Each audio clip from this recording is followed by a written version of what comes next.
for you. Sounds good. Facebook, how you doing? It's me again. Yeah, just like most old ladies, we don't really ever go away. You should know that by now. I'm not going nowhere. Yeah, this is interview number, I think, 947. So Garrett Jensen wasn't my first, but he doesn't really care. So I want to thank you guys for listening to any of these. You're giving me a lot of play per month, and I really appreciate it.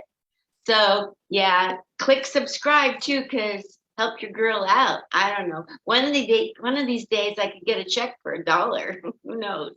Crazier things have happened. So I want to give a nod to my sponsor.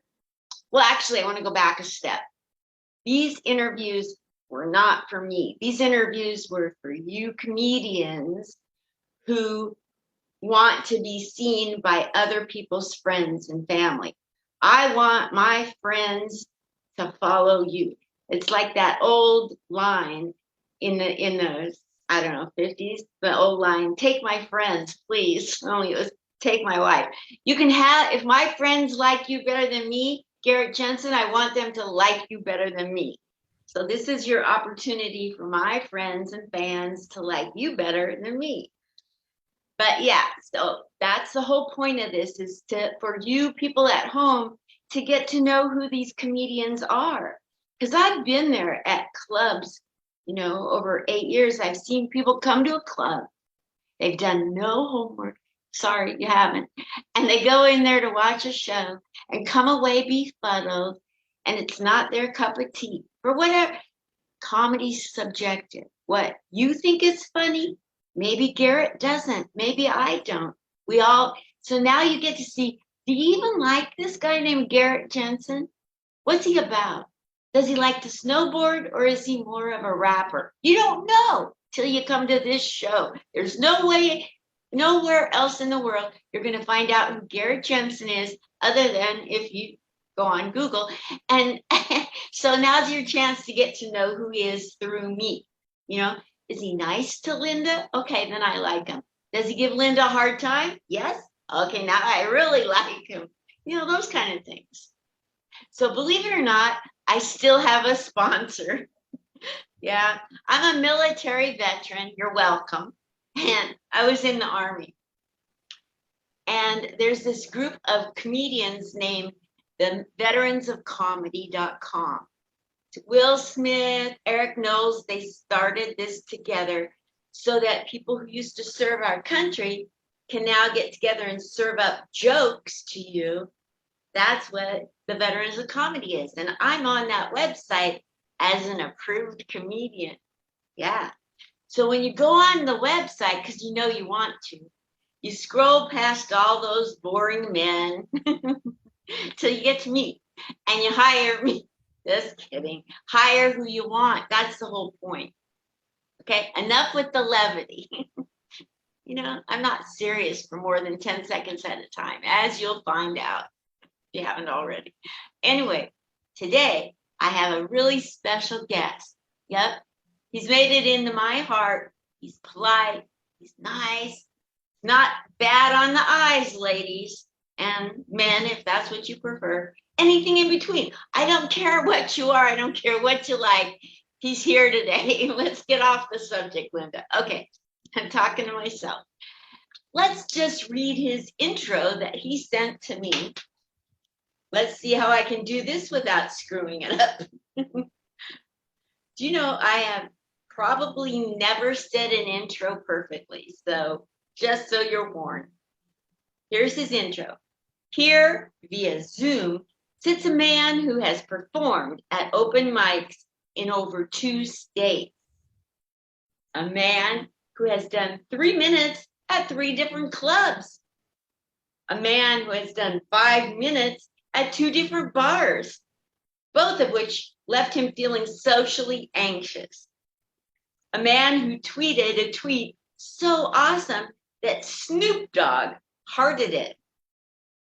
A man who writes rap so fierce that I lost my place. Where did that go? I know it's here soon. I'll find it.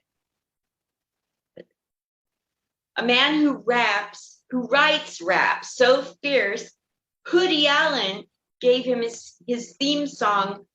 Hoodie Allen gave his theme song he wrote for a comedy podcast on A minus, on an A minus. Geez, that sounded awkward when I said it. A man who writes rap so fierce, Hoodie Allen gave his theme song he wrote for a comedy podcast in A minus. I can practice, but I always mess it up. A man with a single YouTube video and over 1 subscriber. Sounds like me. A man with a SoundCloud with over tens of plays of beats he wrote in college. What a winner. This guy's a winner. This man is Garrett Jensen. You guys, welcome to the stage right here on Comic Spot Interviews. Interview number 947, did I mention? Garrett Jensen. Hi, Garrett. Yeah. I almost got through it perfectly. I think it was great. Thank you. How are you doing? Thanks for coming.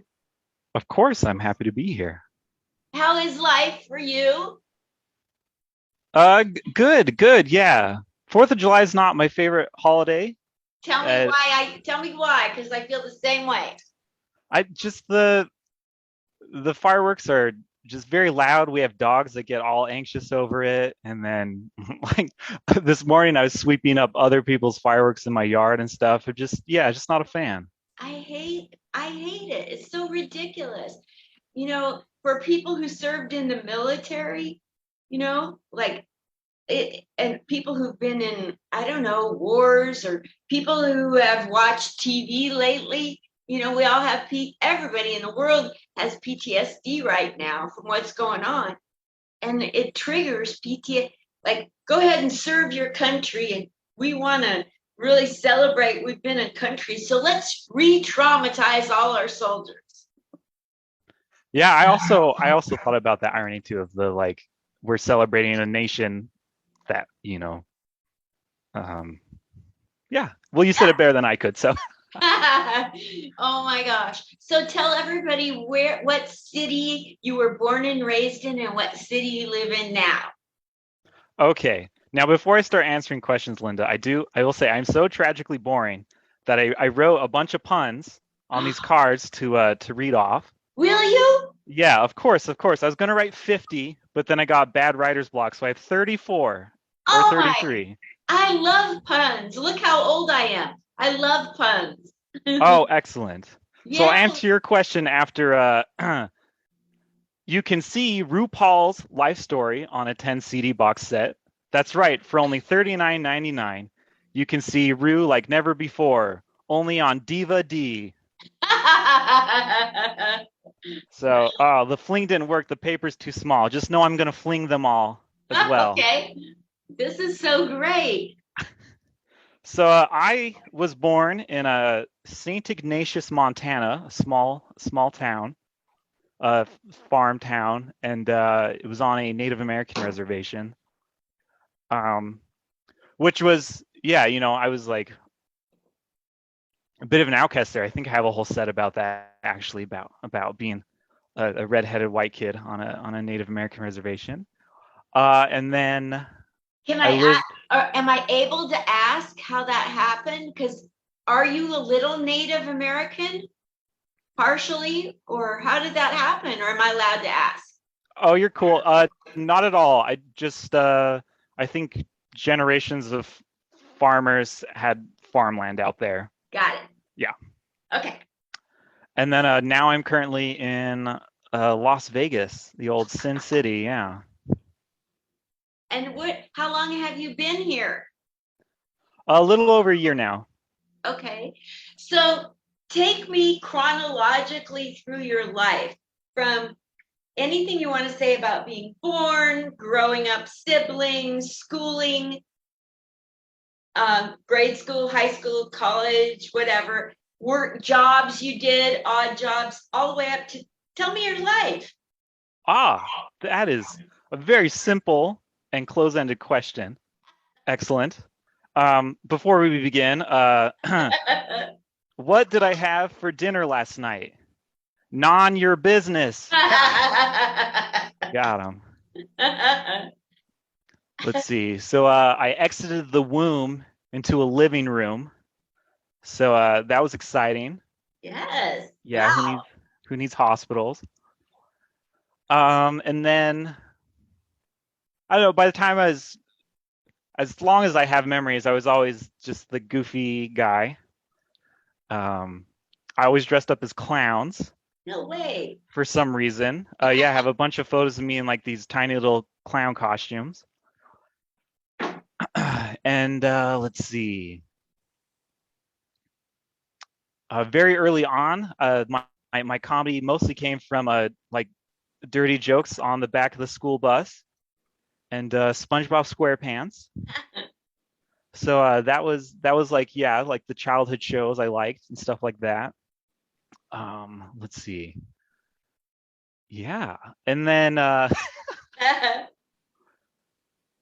trying to just think about the life. One of my first odd jobs we had before we moved from Montana was I picked raspberries for our neighbor. And my card, the social security card you have to sign, I signed when I was like 10 or 11, so the signature's horrible. It's very bad. Yeah. Yeah. Don't Um, you love picking raspberries? no, no, I don't. Yeah, it's not great. And in fact, I was so bad at it, probably due to my age, hopefully, that I was like very, very politely let go. So, um, yeah, so that was my first job. School was very boring. I think the most interesting thing about school was there was like a bus that had to do two routes because everything was so far spread out. And I was on the second bus of that route and one of the last stops, last slash first stops. So that added like 3 hours to my day every day. Or was it 3 hours? I'm probably being hyperbolous, but it was extensive. Um, and then let's see, around like early middle school, I learned that I am weirdly good at rhyming. No way. Yeah, yeah. So everyone was in poetry class and they were like trying to write poems, and I like wrote a bunch like in minutes, and I was like, all right, I'm done with this. And I was like, but I didn't. So apparently that is a talent I possess.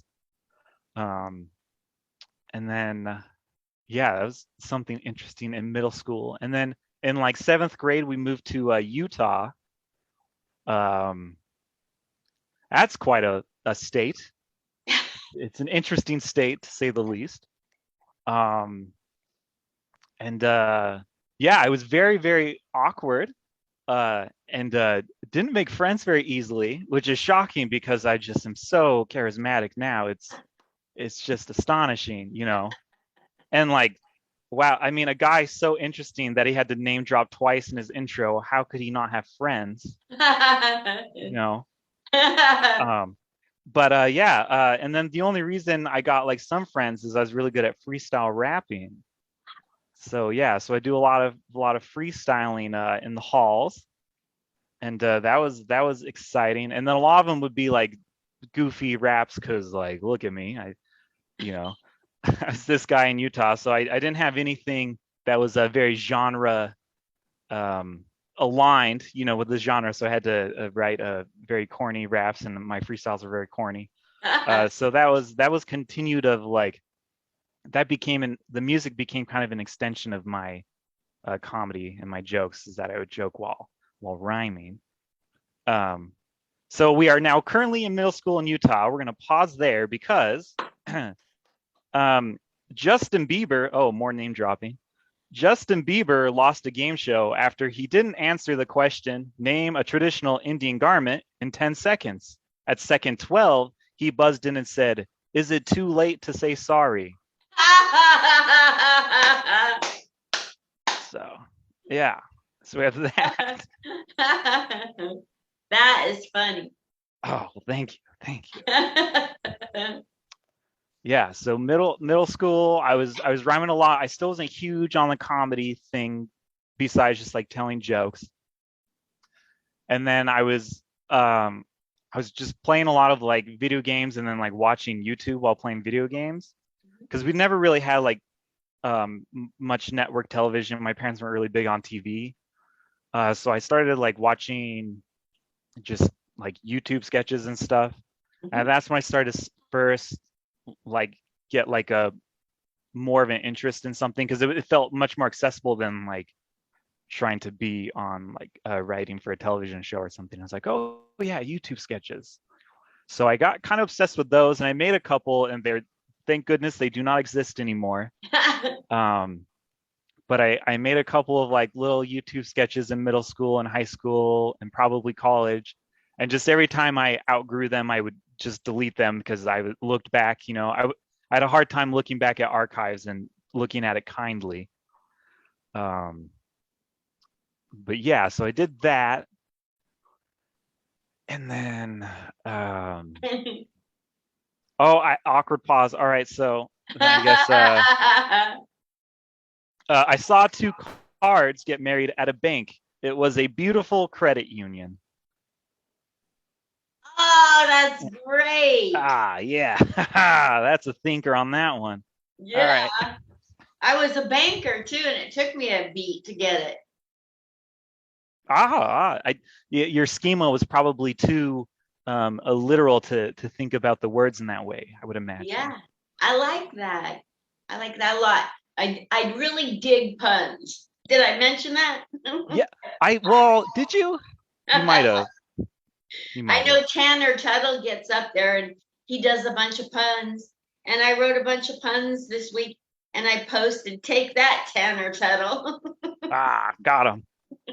He didn't reply. Oh, Yeah, men, they never do, right? never. Never. You got a heart from Snoop Dogg, man. Oh, yeah, yeah. Yeah, I had Twitter for like 20 minutes. That's the worst app ever, by the way. It's horrible. What do you hate about it? It's just, first of all, I'm a very wordy person, if you can't tell from my long-winded life explanation. So I could never fit anything in 140 characters. And then like, oh, the hashtagging and it just seemed like it was always about like anger and it I only ever wanted to be like, hey, I dropped a new song on my SoundCloud, bro, go check it out. And then I wasn't writing enough stuff to have it be useful. And so and I hated following people on it because people are apparently the ugliest they can be on Twitter. Like people show how amazing they are on Facebook, and then on Twitter they show how awful they are for some reason. It's just not a fan, not a fan at all. The only reason that Sinbad let me interview him, do you know who that was? Is Mhm. the only reason he let me interview him is when Twitter first came out. Everybody, all the big people were hungry for fans on Twitter, so they would talk to us nobodies. So him and I talked a lot on Twitter because those were in the days when he had less than 1,000 fans. Aha, the old slid in his DM act. That's Yeah, well, he would talk to anybody. And so I started sending him joke ideas. That was a bad idea. That was before I did comedy. It's like bad, really bad. But you could talk to the celebrities back then. I don't know if you know the old comedian David Brenner who passed away. I've heard the name. I don't think I would know immediately without seeing a reference. Yeah. Well, he's probably younger than me, but he passed away about 10 years ago. And he was on David Letterman's show more times than anybody by the time he passed away because he lived very close by. Whenever they had a cancellation, he would go in. Mm. And he's just a deadpan guy that would read the newspaper and look up at everybody and make fun of the newspaper. It was so funny. Yeah. And he would talk on there too. And I sent him jokes too. And he was like, there's no punchline. Oh, you have to have a punchline. This Yeah, is tough. I thought it was all about attitude. Okay, so let's get back to you. We left off at junior high and a pun. Where do you want to proceed? Okay. So around junior high and the YouTube sketch stuff, my mom fell in love with the show Everybody Loves Raymond. So that was kind of the first sitcom I was ever allowed to like really watch, it felt like. And so my mom would always have that on, and that was like the first sitcom. And I still didn't really fall in love with sitcoms with that one because I found out later in life, tangent, I do not like multicam like studio sitcoms. I'm all about like the single cam, no laugh track.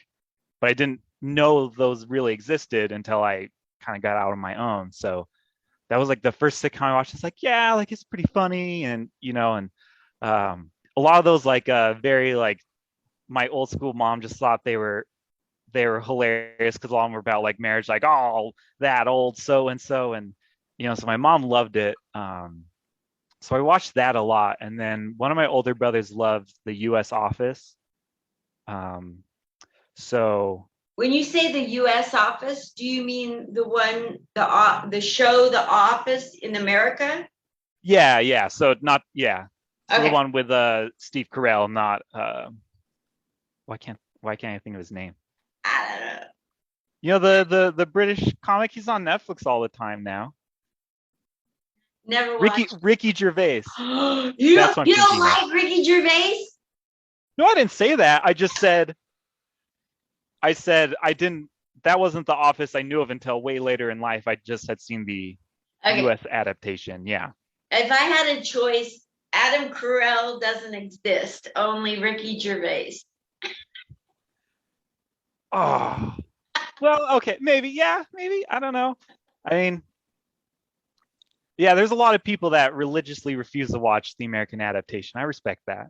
I So, didn't even know there were two until now. I just know oh, I love Ricky Gervais. yeah, no, he's his stand-ups I think is quite funny. Yeah. I like British comedy in general, like Jimmy Carr. Oh, I love Jimmy Carr. Do you I'll know have him to at look all? into it. I don't know who Jimmy Carr is. He hosts a lot of those like British panel shows where it's just six comics joking about something, and he hosts those a lot, and he has a lot of like Netflix specials now. Yeah, Wow, he's I'll funny. look that up. So where did we leave off? We left off with junior high, right? Ah, yes. Okay, so yeah, I started watching Everybody Loves Raymond. I was freestyling in the halls a lot. We'll skip over middle schools, a lot of no friends, and then like junior year in high school, I like finally like kind of was like I'm gonna say words at school, and I started to get like friends. That was exciting. Um, and I had this like this moment of stardom when the class president knew I was very good at beatboxing. He decided to host a beatboxing competition um, for like the in one of the what's that called when it's an assembly, a school assembly. When everybody assembles. What's that thing when everybody assembles? Yeah. Yeah, like, oh, my house is engulfed in something. I can't think of what's it called when something's on fire. Oh, it's on fire. Yeah. Damn that dementia. Yeah. Okay, so you got a lot of friends in high school. What was Yeah, and then I got my moment to shine when I did the beatbox competition, and I guess won. And I that's so I got my 15 minutes of fame early. I peaked in high school. Um, but yeah, I was really cool for like 2 days. 2 days, I was super cool, and then everyone forgot. But like those 2 days, man, it's pretty great. Um, but yeah, and then we had like a multimedia class, and um, I just like was so into it because I kind of like the sketch stuff and things, and I did some more of that, and I got really into like video editing and stuff for a while there. Um, and that was really cool. That was like another thing of like comedy, like oh this like video sketches. Like whenever we had a class project and there had to be video, I like always was like I'm doing this. I'm gonna lead this. And then no one cared because that just meant they didn't have to do anything. So that was great for them. Um, but that was really cool. So that was like another like building block in like my desire, because I feel like in a lot of ways I was one of those people that was um, just kind of like born to entertain. There's some it fires all the right synapses in my brain when I kind of have an audience, which also makes me insufferable in a group conversation. Um, but so yeah, so high school, right? I'm still kind of getting those little comedy entertainment building blocks. I get on stage and I feel amazing for like 2 days, and then I graduate and I go off to college. I'm a big old nerd. I love video games and stuff, and I just was always solid with computers. So I decided to become a software engineer. And that's currently my day job. Yeah, that's how I pay the old bills. Um, but yeah, in college, I got really obsessed with music. That's when I started a SoundCloud. Ugh.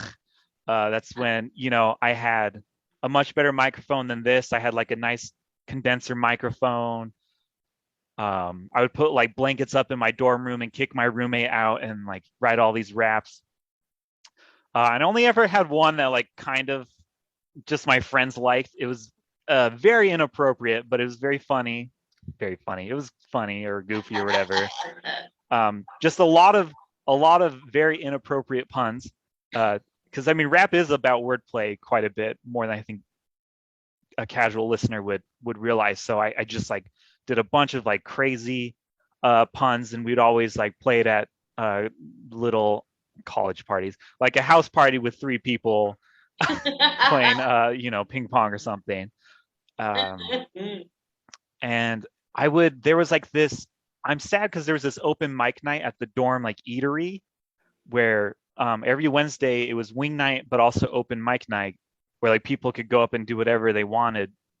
And I still was too nervous to try jokes or stand up, especially in that setting. So I just go up there and like have the host like put on a beat, and then I would just freestyle. But that was like more of like me doing some more stage time.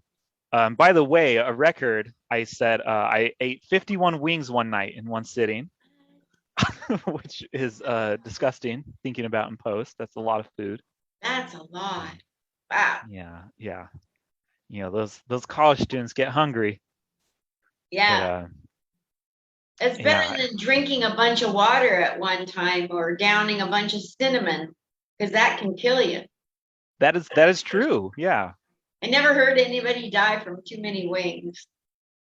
No, maybe years and years of too many wings leading to some sort of heart failure or something, but no, not just a college guy eating 51 wings. Just heartburn, lots of heartburn. Yeah. You might have your liver shut down from Zantac, but not Yeah, from the wings. yeah. It was a good So pun break. Oh, sorry. it's pun time. Pun time. Yeah. Time out. Oh, you might like this one. I think this one's very solid.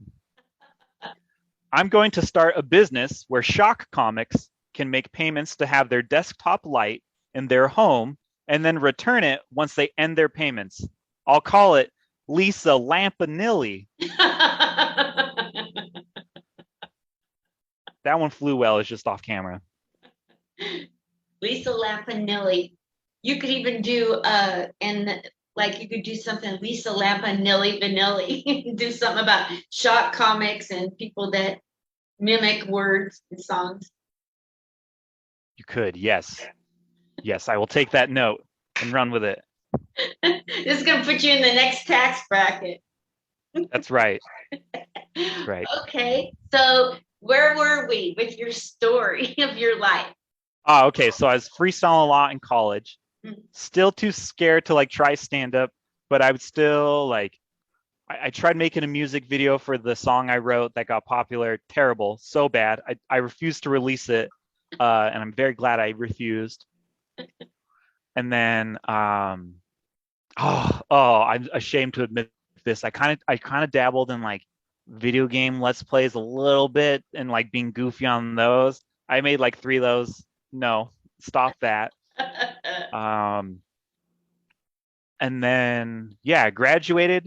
I was kind of struggling to find work at first there, and I was like, I think maybe I need to focus because I was like still convinced. I was like, I'm gonna be either a musician or like an actor or a comic or something. Because yeah, by like college I was obsessed with sitcoms. I loved the show like Community, Arrested Development, BoJack Horseman, just all the like single cam, or like BoJack's an animation, but it's an incredible show. And I was like, I really want to work on sitcoms. And then when I graduated, I was like, I think I need to focus. So I sold off my microphone. I might have given it to a friend. I think he refused to take it for free, so I sold it to him. Because he was a very, very good musician, way better than I could ever be. So I want someone that was good and loved music for music, because I never felt like I really loved music the same way. I was kind of like, I could be one of those rappers that becomes an actor after his rap career blows up. Because I liked comedy more than music. So I always felt like I kind of did music for the wrong reason. So I ended up giving that stuff away to like go find a job. Um, but yeah, so then I went off and like started this whole career, which is all good. I guess, hit me up on LinkedIn if you want to see the details there. Uh, Now you're but talking about your rap career? oh no, sorry. Like, so my software engineering career, I finally found like a job, and that's been good since. That's still, yeah, what I do. Yeah, like I said, yeah, for details, see my LinkedIn. Um, but For the deets. yeah, but then, yeah, I randomly, it kind of is sad to say this now just because he had a bunch of controversies, but the only reason I started to really be interested in stand up as a medium rather than maybe like a sitcom or something was I randomly saw like Louis C.K. like a clip, I think, while watching YouTube sketches. And I was like, oh, this is something about, I was like, this is really, really good. And it actually made me laugh, because a lot of times stand up just wasn't making me laugh. Same kind of with sitcoms, but at least with a sitcom, there were like stories and a lot of like other elements. So I didn't have to laugh to enjoy it. Yeah. But when I was watching stand up and not laughing, I wasn't really enjoying it. So I didn't think much of it as a medium. Then like Louis C.K. made me fall in love with stand up, just something about his delivery and like his subject matter and the way he did everything.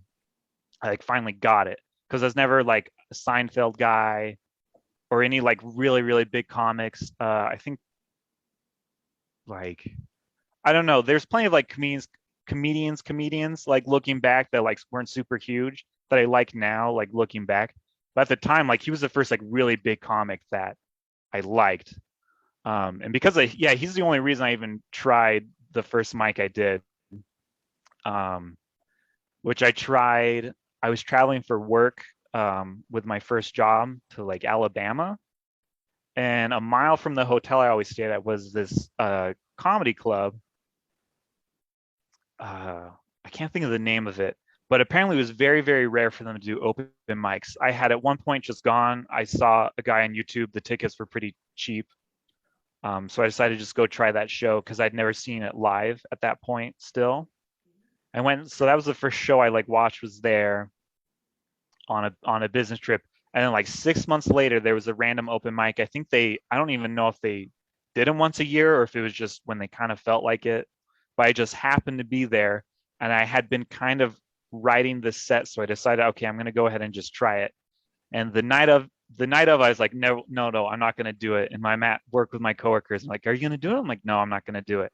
And I got in the car and I felt kind of numb. I was like, okay, I can tell I'm gonna regret this. So without telling anyone, I turned my phone off and drove to the club. I put my name in the bucket. They did like the bucket thing, kind of like how they do on Tuesdays. Yes. I put my name at the bucket like 5 minutes before the show started. Like, I would imagine well past their cutoff time. I don't know if they just, um, if they, I would imagine they had a cutoff time, but maybe they didn't have enough people signing up. So they totally let me do it. I remember sitting down. I was like, I hope I'm not first. And then I was the last person to come in, and it didn't shuffle it. So I was the first name that came up. And I just sort of shuffled to the stage. And I said, it's funny. I was literally just telling myself, gee, I hope I'm not first. And then like all the uncomfortable, nervous open micers laughed. And I was like, okay, when I want to be funny, I tend to be funny. And then from there, I just did my set, and it actually went quite well. Nice. Yeah. So then, um, so Wise Guys actually started. I think it started in Salt Lake. That's at least one place where their like main kind of headquarters is. Yeah. And I was living in northern Salt Lake while still doing that business travel. And so once I got back home, I was like, oh, I wonder if there's any open mics here I could try. It turns out, yeah, Wise Guys in Salt Lake had them. And it was before they started doing, you had to email before you got on.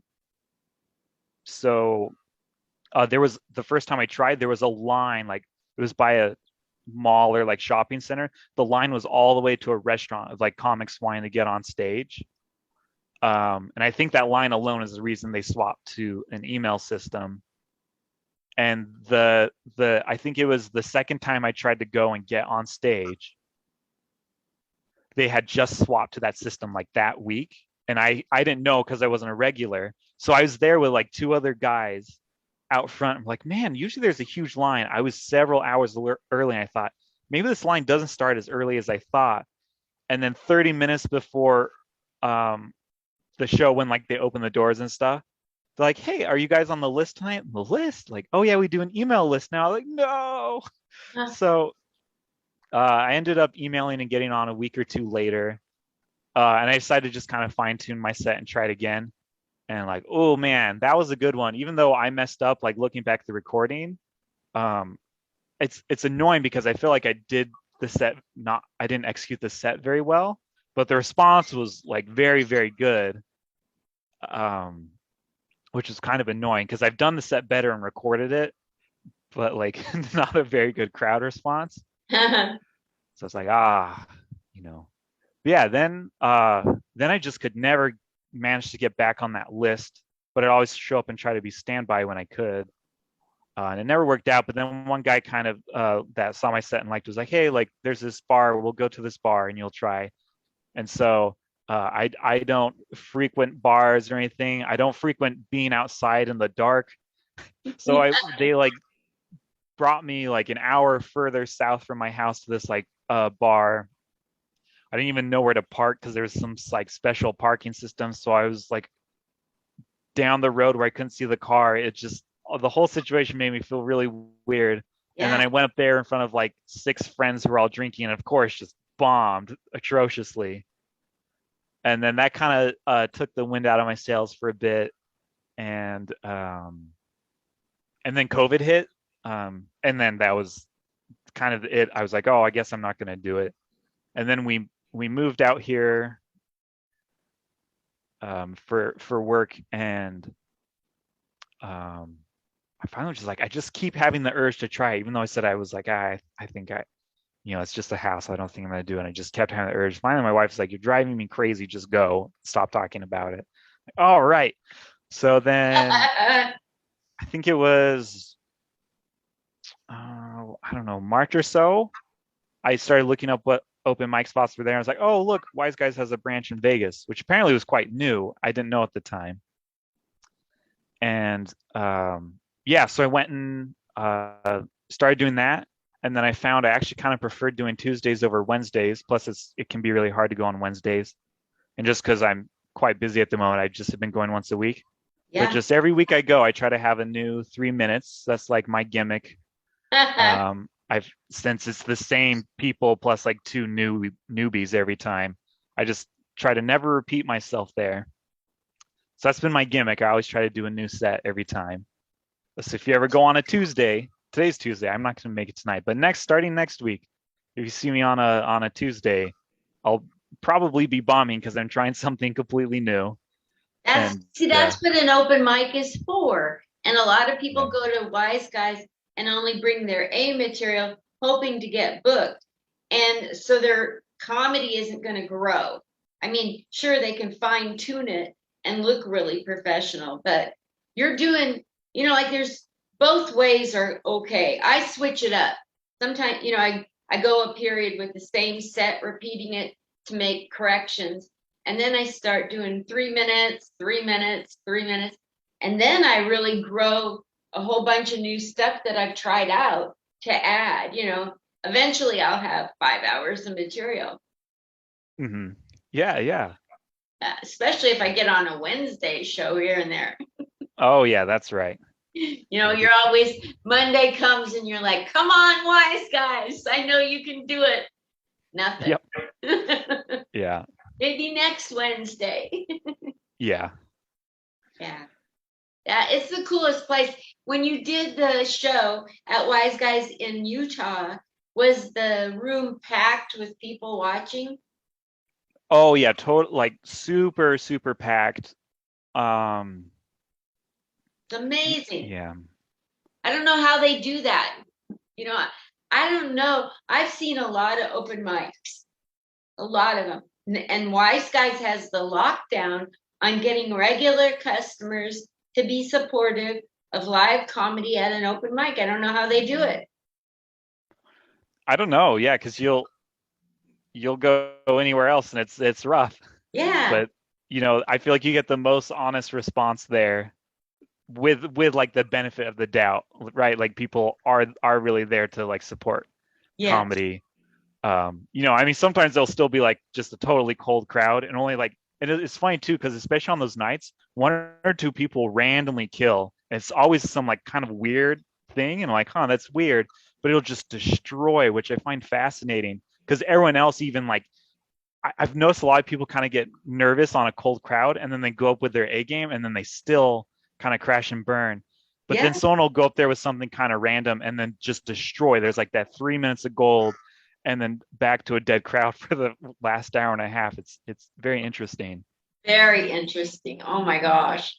It's crazy. And like we have that comedian Budsy who seems to just kind of skate from one topic to another. Like, he's like skipping stones with his topics. And I saw the crowd just they lost their stuff one night. They thought he was so funny. And Was it usually the was crowd can't even figure out what he's doing, but this crowd just was thought, it oh, the oh sorry, I didn't mean to interrupt you. no, go ahead. Was that the night he walked up and introduced himself as Dr. Budsy? Oh, that I will never forget. That was insane. The reaction and just yeah, the stars aligned. That set was great. That was so amazing. I was cracking up. I was dying listening to that. It was so funny. I don't even know what he did that he doesn't do otherwise, but it was incredible. It was like, if this guy gets on late night before I do, I'm going to shoot my brains out. Ah, Not really. But, it was one of those nights like, wait a minute, where did this yeah, guy come from? Who's coaching him? that's right. Now we have two. It's been too long since we've had a pun. I mean, the stack is Let's still do it. substantial. All right. Oh, this one's eh. All right. Okay. I want to start a company where 3 female vocalists come to your house and do your flooring. I'll call it Destiny's Tiled. All right, that one was, let's try this one. Let's see if this is any better. There were 2 villages fighting over a forest. One day they met in the center of the forest and worked out a peace agreement while sipping on hot beverages brewed from pine needles. It was a beautiful treaty. Oh, I like that. Yeah. That's sweet. Yeah. Just what you're going for. That's right. That's right. Let's see. So yeah, that's probably I try to keep it kind of comedy based. Um yeah, but that's kind of my life story in a nutshell there. So that what y'all you said. Now you're on stage regularly. How's it been going in this wonderful comedy community we have here in Vegas? It's been good. It probably took me about a month of going every week to kind of just feel like even somewhat belonged, and then like people started to like, you know, like talk to me a little bit. It's kind of funny because like the first like even probably for like the first 6 weeks, it just felt like people were reintroducing themselves every week. It's like, oh man, like we've met 5 times now. So it's just kind of funny that way. Um, but yeah, there was the night Gilbert Godfrey passed away. Um, um, I had to stay home that night, but I wanted to go up and do his like aristocrat set in his voice, like like I challenge Agent that's sitting, go in there and do that. But I couldn't make it that week, so the next week I did, and TC was hosting, and I did not get on until like I think there's 3 people left on like a 51 plus like night, and there was basically no one left, and I get up there and just start shouting just horrible things for 3 minutes in Gilbert's voice, just like because he was one of my favorite comics. I just had to do something to like process that because it's I can't go to his funeral or something. So I go up there and I do that, and like the laughter was, even though there was so few people, the type of laughter I got was probably my favorite laughter. Like people were like horrified or like really uncomfortably like belly laughing. And I really, really was proud of that moment. And I step off stage and TC just went, wow, that guy waited 50 people to do that. Like it Wow. was, yeah. So that was probably one of my favorite nights still. Even though it was very, very long night. Yes. It Um, can be horrifying, waiting and waiting, and you watch people go looking at their watches and then they leave, and then the people next to them go, yeah, honey, we should probably go too. And 4 or 5 people, and then you're down to 3 people in the audience by the end. the worst was this night. This lady had like 8 friends come to support her. The second she got off stage, like half the crowd left, and you could tell everyone else just died inside. Like, oh, there went the whole Oh, audience pretty much. oh, I Oh, hate that. Those people that have a large group of people should be put near the end, like because like I just, I've seen clubs that have a giveaway, a drawing if you stay to the end. I'd like to see wise guys try to incorporate an incentive for people to stay to the end. But it's a long time, I get it. yeah. I also wonder if that messed with their formula because they just seem to have um, it just whatever they need to have, they have it. So Yeah.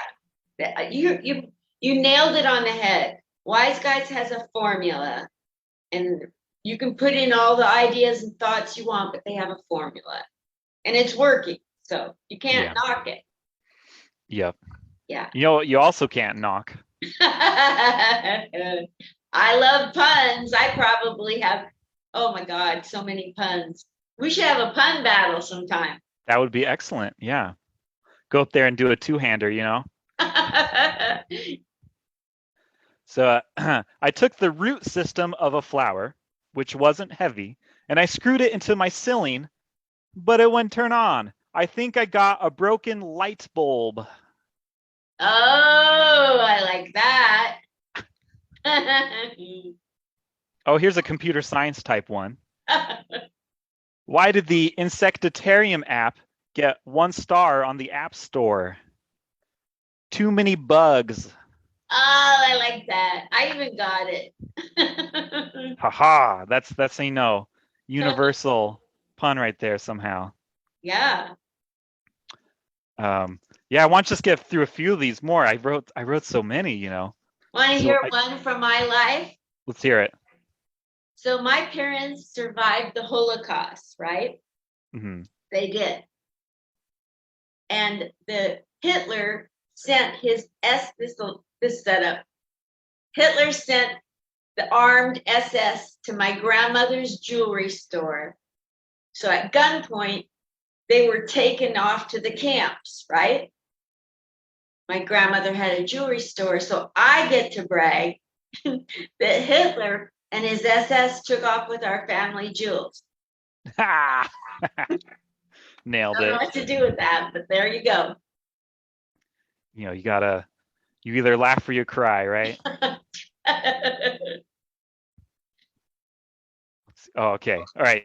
Am I good to do a few more and then we'll do more questions? Yes, please do a few more. All right. I wrote a sitcom about crayons for NBC, but it got taken off the air.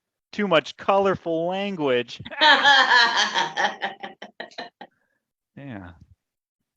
Um, oh, if you go out to drink, Bring a metal chime. It will help you build muscle.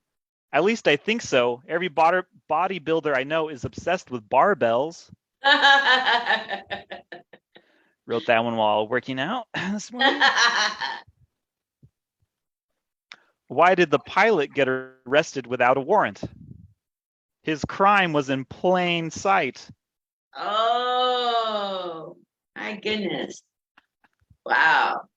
Oh, too many in a row, right? Now we're getting fatigued. Woof. I have an airline pilot joke I want to tell you. Let's hear it. So I love to fly. Do you like to fly? Yes. I like to fly, but I hate that game on the plane. You know, peekaboo? Yeah, I'm like, turn around, fly the plane, you're the pilot. Do you know the game peekaboo? Yeah, but I'm not sure I get it. So Wait. I'm pretending that the pilot is playing peekaboo with me. But aren't they like behind a locked door? I guess They can keep it open. Do I have to draw a picture about this? No. I guess you must be flying first class too much. You know, I'm so far back in the plane, I don't know what's going on up there. You're the only person that ever challenged my intellect on that joke. I've had a lot of people challenge my intellect on many jokes. That one, I've told it to pilots and they like it. It must just be so much more real for them because I just like didn't. Yeah. They must know that they do it. Yeah. Okay. All right. Can you see a pilot flying the plane going peekaboo? It's like Yeah. visual. Yeah. Okay, fine. I Like I guess said, you have to think loosely, you know. I get you. I get you. I'm never going to try the joke in public. Okay, back to you. Okay. So you've been here in the Vegas scene. You're doing Wise Guys. Are you going to other clubs a lot and mics or getting booked on any shows? So not really. I had one comic just invite me to a show they were going to be like the feature on one of the open mic shows of the like the fun day ones, one of the fun day ones. Yeah. Which I really had fun doing that. Ian's really fun, and then like Liz emceed that night, and it just like felt like a very good for a bar show, you know. Yeah. Um, so I tried that one night just because more I was invited out, but yeah, right now I'm kind of focusing more on just writing a lot, and then I just have stuff right now where it's hard to leave the house a whole bunch. Even I know where all the mics are. I just tend to kind of my tradition now is Tuesdays like we make a simple meal before I head out, and then I'm out for the night. So that's how that's kind of worked out. The YouTube thing, like um I'm Tell me interested in about that your too. YouTube. What's going on there? So um so my current favorite comedian is Norm Macdonald. Um yeah, I think he's amazing. And then I don't know. So yeah, my like top three comics are Louis C.K., Norm Macdonald, and Gilbert Gottfried. So it's kind of like my next favorite comics either is going to have a scandal or die, apparently, because it just keeps happening that way. But you know how in his podcast he had that like blue card segment. Who? Which one? In Norm Macdonald's podcast, he had like a blue card segment. No. I've only Okay, seen him on Saturday Night Live. okay, yeah, that's fair. That's where most people know him from. Yeah. But he had this podcast, like a video podcast, and at the end he would have like jokes he or his like staff had written. Pretty sure he wrote most of them, and he would just hand them to whoever his guest was and make him read them with him. And they were just the weirdest jokes, and they would make me laugh hysterically. And I just loved that segment. And that was kind of the reason I got back on stage, and then I want to make a YouTube video or like start a YouTube channel and kind of take the essence of like the blue card segment where like I'm kind of pseudo doing stand up or jokes, but then I kind of try to weave it into a bit rather than like a full out like late night parody, kind of like Eric Andre. More just do like a very casual, like I'm kind of telling jokes. I call it a show, but it's just like me and a phone on a tripod, and I mean that's part of the gimmick. Um, yeah, so it's the first episode is definitely like an homage to him. Like I end the segment talking about like a quote that he did, um, and stuff. And then so I want to just always do that for fun rather than like try to do the weekly thing, even though that's typically kind of, especially with YouTube's algorithm, like weekly is kind of your best bet. That one I just kind of want to do for fun. So right now I only have the one video. I have a new concept I like that I've written a little bit here and there. So people subscribe. They could see that once it finally leaks from my brain. And then I don't really post stand up yet because I like to just I like to work clean online just for the sake of my career. But then when I go to the clubs, I kind of just let my hair down. So I typically don't film it and just kind of. But I was thinking I have some ideas of like challenging myself to write some clean sets, so that could also be part of my channels. Some of my like little sets, if I can manage to clean them up and get to a type 3, also something I could post. So have kind of that in the future planned as well.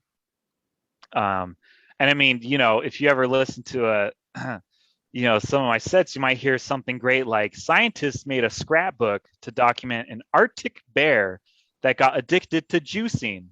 All the captured photos were Polaroid. Oh no. Yeah. Yeah. More, give me more. Okay.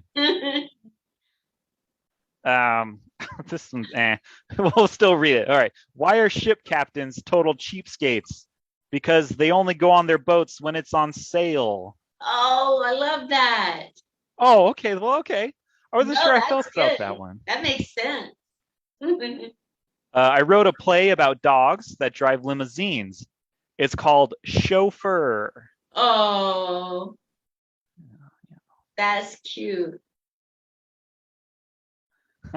My roommate asked me to go grab a couch for him, but I said no. When he asked why, I said, it's sofa away. Oh. That worked better with like a Boston, like, it's sofa away. I don't know. What do you call a rooster that learns karate and stars in countless fighting films? I give up. Cluck Norris.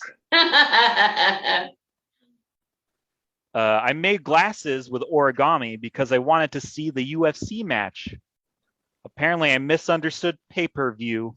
That's a good one. Point. That's a really good one. I think that'd be a good visual gag too. Like I imagine actually having paper glasses in like a sketch and then being like trying to get to the channel. That's kind of where that one came from. Wow. Why did the bully think his victim had a crush on him when he gave her a swirly? Her cheeks were flushed. What's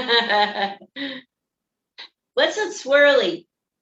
I don't think this has ever actually happened in real life, but in every like 80s and 90s film, it's where he takes someone's head and put it in the toilet and then flush it. Got it. Yeah. Why did the bug catcher call his internet service provider? He couldn't catch bugs because of his bad network. Oh, wow. Whoa. That's a good one. Thank you. Oh, this one you got to really sell it, That's what I do with all my jokes. I have to sell the hell out of them. That's right. Oh, and no matter how much you sell, it's like people aren't buying, doors are slamming. I meant in general. That wasn't a shot at you. How do you make fun of H2O when it wears stupid shoes? Water those. I don't know if you've seen that meme where like there's like this internet thing where someone wears shoes you don't like, you like zoom in on the shoes and you go, what are those? Apparently it's like a TikTok thingy. I don't know. I don't like those apps. I've got a pair of shoes on and I tell all the young people that they smell my shoes up at Wise Guys. So these are Melissa shoes. And I could walk in the middle of the desert for a week and it would still smell like bubble gum. That's all you smell, bubble gum. and I can't get, I go up to the young girls, that work at Wise Guys. No, these are really special shoes. Smell like bubblegum, smell. And they go, no, no. Come on, just you young girls. Come on. Back in my day, women would smell shoes, darn it. It's I bought these shoes and I got no witnesses that they work. yeah, I think you need to maybe just like start one of those like sketchy internet things, and then like people would pay to buy them. They might be disappointed though because they smell too good. They'd be like, "This doesn't smell like feet," grr. I don't know. Give us some more puns. Alrighty, where do Martian keyboards like to get drunk? Who? In a Martian keyboards Oh, I don't know. in a space bar. That's cute. Let's see. Also, we can. It's totally cool if we push the time a little bit since I have so many of these. So don't worry about it in case you were checking the clock. Did you know that they cut off? They announced in Israel today, just today, matter of fact, that they cut off all the prime. Wait a minute.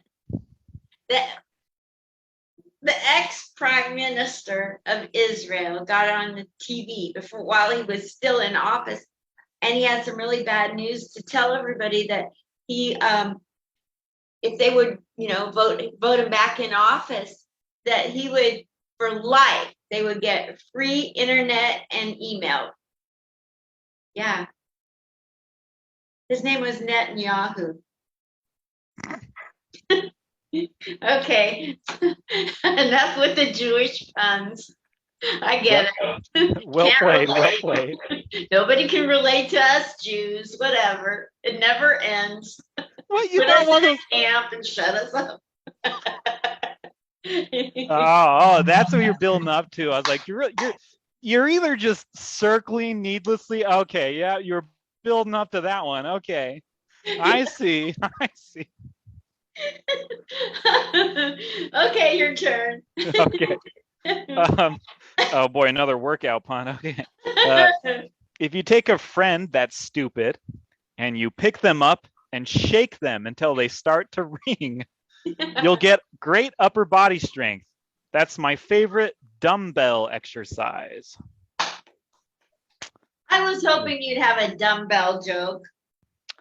Yeah, well, now my dreams have all come true. That's right. Well, it certainly wasn't smart. I don't understand why people thought I was weird for having Barbies on my feet at the beach.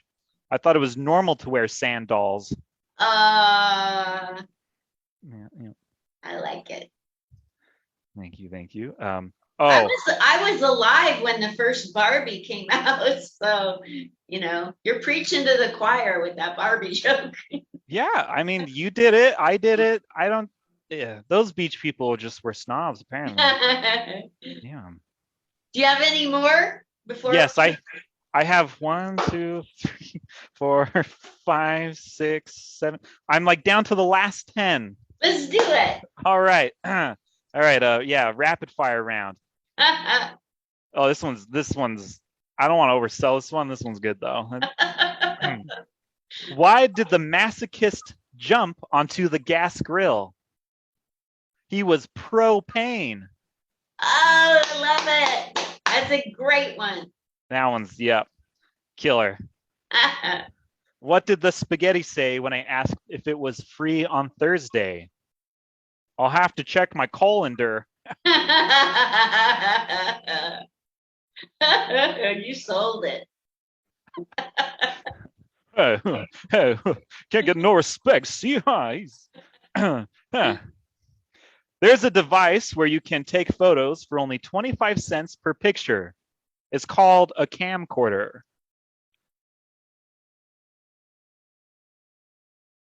I didn't get it. Can you have the airline pilot explain it to me? See, folks, when you here at 10,000 feet altitude, When you have a camcorder, like those video devices of sorts, and you charge 25 cents per frame of photos. So it's like camcorder. So like 25 cents is the quarter part, and then like camera comes from like camera photos. It was a stretch. Thank Yeah, you. yeah. Like the Um, pilot. did you hear about the new singing wallfish that only plays "What's Love Got to Do with It"? It's called Tuna Turner.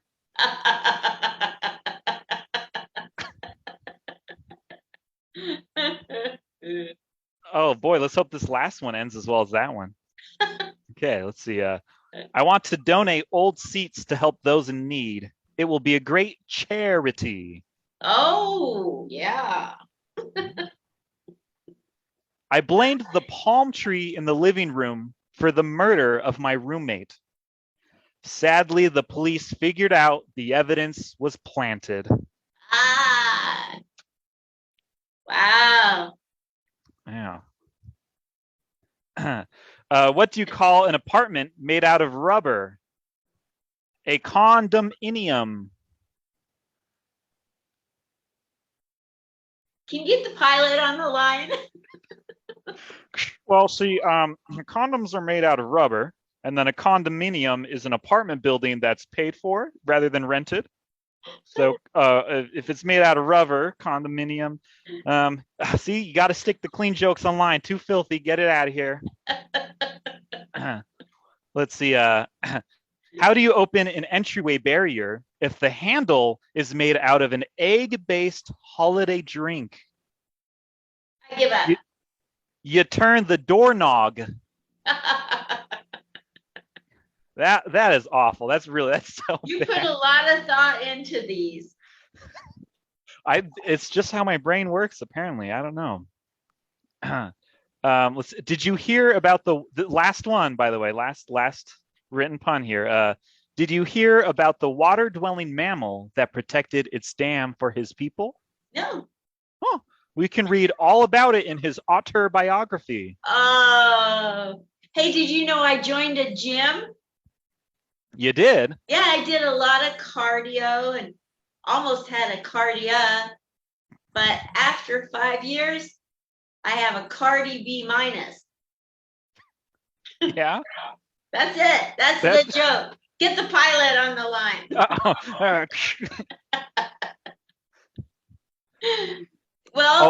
Well, talk to us about where they can catch you.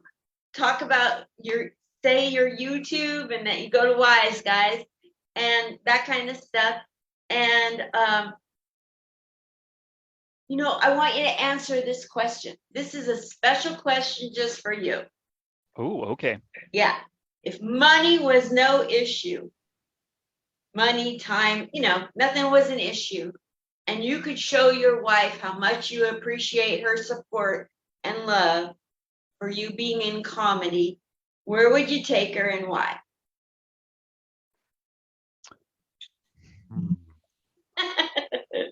Oh man, this one feels like I'll be graded if my wife watches it. Well, you know what? I think I would. I think for sure we would go to Europe, just because there's both a lot of places in Europe we'd be very interested in seeing. And I think we would just do like a very elaborate tour of sort of maybe not elaborate. Elaborate sounds exhausting, but like go try like food and wine in France, and then like go to Greece and Italy and look at the buildings and stuff, and check out Rome and just all the history and Europe and all the food. There's just a lot of culture out there. I think we would enjoy viewing all the culture. Um, and then go to Britain and listen to Ricky Gervais. Um, you know, um, but yeah, I think just like a European tour of sorts. That sounds great. Can I go? Yes. Okay, great. You've been a delight. Tell everybody about where you perform and where to find you online, please. Alrighty. Well, if you go to YouTube and type in, you'll probably just have to type in the Garrett Jensen Show, because I'm sure there's lots of Garrett Jensens with more than 4 subscribers. If you type in the Garrett Jensen Show, you can see that kind of thing I'm talking about. On Tuesdays, I like to always go to the Tuesdays open mic at Wise Guys. Their open mic, I like to go and do a new set there every week, so at least you wouldn't get bored, in theory, of what I had to do. Yeah, I slowly plan to build on the YouTube page with stand-up sketches on top of that kind of show I started. That's primarily it. I'm pretty low key at the moment. I will say there's one joke I literally just want to tell you. Hopefully you don't take it seriously, because I think I showed I had a sweet heart. Yes, you did. And I won't, I don't care what you say. I won't take it seriously. All right. What's worse than an old lady? Nothing. Nothing. Nah, 2 old ladies. All right. But what's worse than 2 old ladies? Genocide. Yeah, I don't know why. I just want to say. So. What's worse than 3 old ladies? Dr. Kevorkian. I don't know who that is. Oh no. You don't know who he was called the something. He would be, if somebody was old or ill and they didn't want to live anymore, they would call Dr. Kevorkian to come administer whatever he did to let them die. It was like hospice on crack. It was like really fast. Give him a call, he's there. And so that's Dr. Kevorkian. It's kind of a funny word too. You can make it into a verb. What happened to them? Oh, they've been Dr. Kevorkian. Yeah. It's hard because I've lived so long. Some of the stuff I know you don't know. Yeah, that is true. Yes. Yeah. Well, thank you so much for coming on and letting me interview your life and let people get to know you. And I'm going to go to your YouTube. It's called the Garrett Jensen Show. And I'm going to subscribe. And I showed it up on my Facebook. I'm going to share it to my Instagram and encourage other people to go subscribe to it. Well, that's very kind. Thank you. Yeah, you're welcome. I'll see you. You're not going to be at Wise Guys tonight, but you'll be there next Tuesday. Yep. Super. I can't wait to see you and hear a brand new comedy set from you every time. Way to go. Sounds good. All right. Well, I'll see you next week, and you have a good one. Thank you so much. Love you lots. Bye.